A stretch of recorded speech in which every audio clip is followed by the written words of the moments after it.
Welcome back to Primility Primer, our morning reminder of the power of balancing pride and humility as we go about our daily lives. This is episode number 59. I am your host, Jared Morris. It is Friday, and we like to reserve Fridays around here for examples of primility out in the wild because, frankly, the best way that I have found to explain primility, the way that it makes the most sense to me and to others that I have found, is just through stories, through examples of really seeing this in action, both from other people's perspective and just what's happened to other people, how they've used it, dealt with things using primility, how it can really be this decision-making framework that helps us make that next right decision. Because as we've talked about often, that's really the goal here.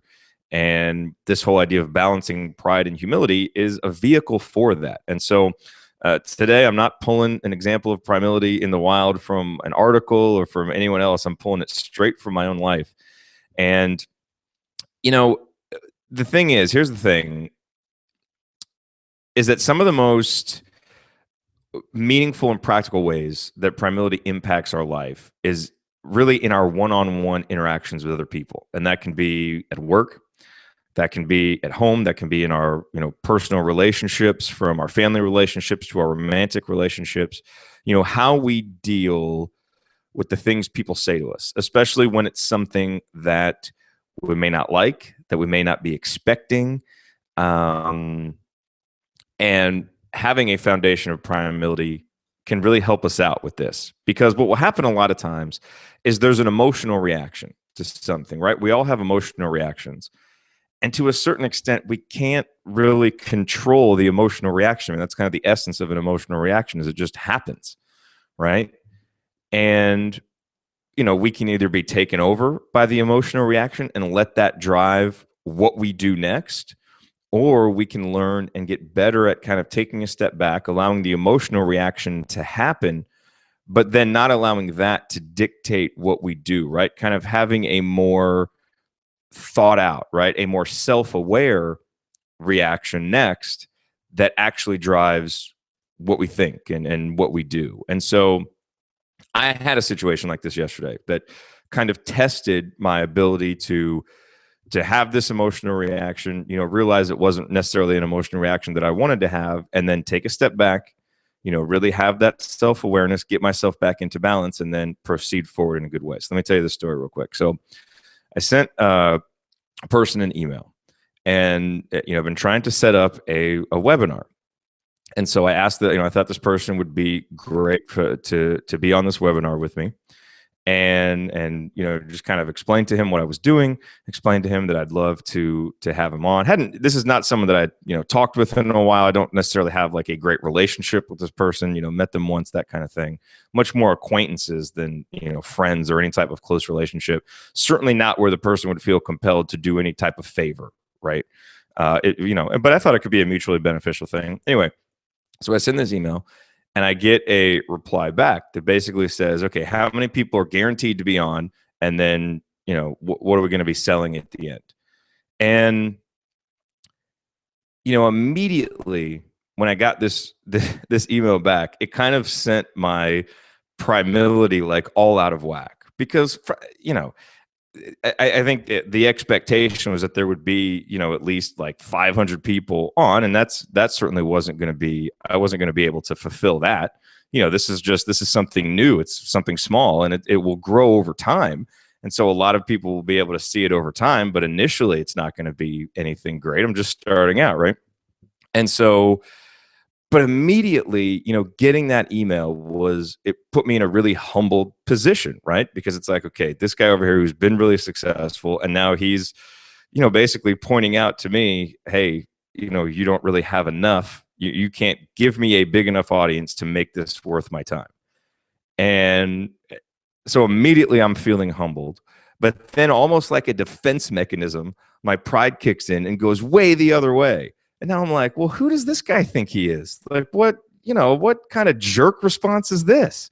And so now, instead of being in that sweet spot in the middle, I'm just flying all over the place, right? Like, I'm going back and forth from like being really humbled, like, man, I'm not even worthy of doing a webinar with this guy, to like, who does this guy think he is? This is going to be a something good. I mean, give me your time. Like how is that a way to treat someone who's, enjoys your work and that kind of thing?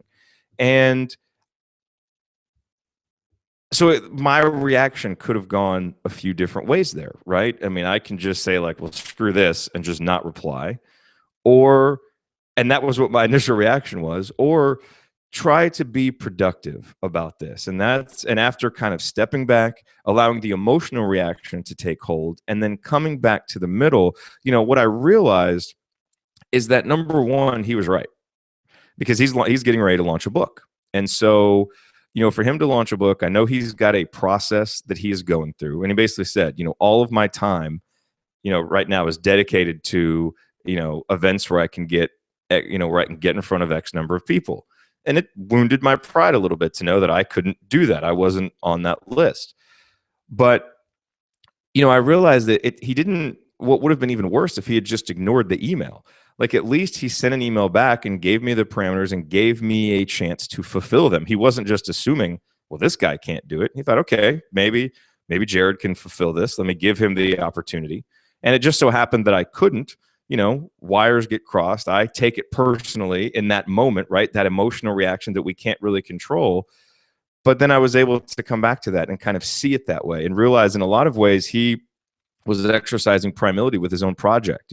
Obviously that pride of he's got a book launch and he wants to sell books and he wants to get this out to as many people as possible, but also having the humility to stick with a plan, stick with a launch plan. And even though, and this is a nice guy, even though I'm sure he wants to give all of his time to everybody, realizing that he's got to be very strategic. He has to say no, potentially tick people off, potentially have people take it personally like I was about to.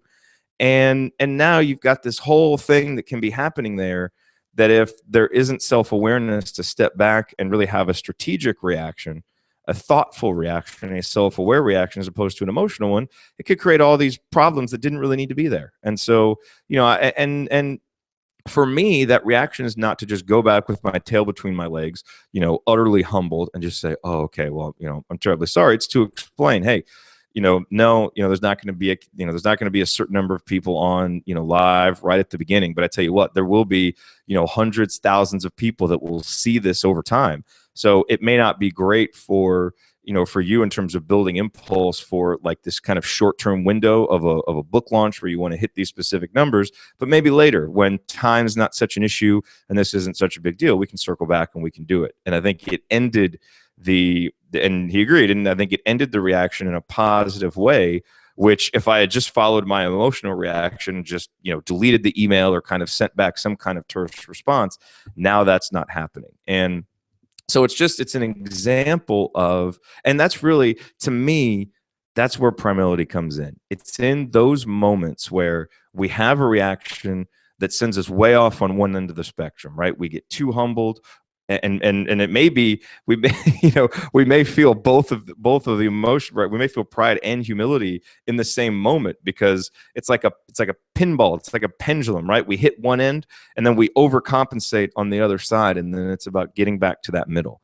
And a lot of times it's just about taking a moment, stepping back and seeing how we're reacting to something so that we can then say, hey, this isn't how I want to react to this. Let me look at this in a different perspective. Let me pull myself back here to the middle and then make sure that my next action is based on that. Because ultimately all that matters are our actions, right? Our thoughts matter to us, but our actions are what matter to other people. And so Primility and being able to use Primility, really is beneficial in so much as it helps to dictate positive next actions. And when it does, Primility is extremely helpful. And so I know for me in this situation, I thought it really did. And hopefully it's an example that maybe you can see yourself in, or can illustrate a way that you can use, the next time that you face something similar.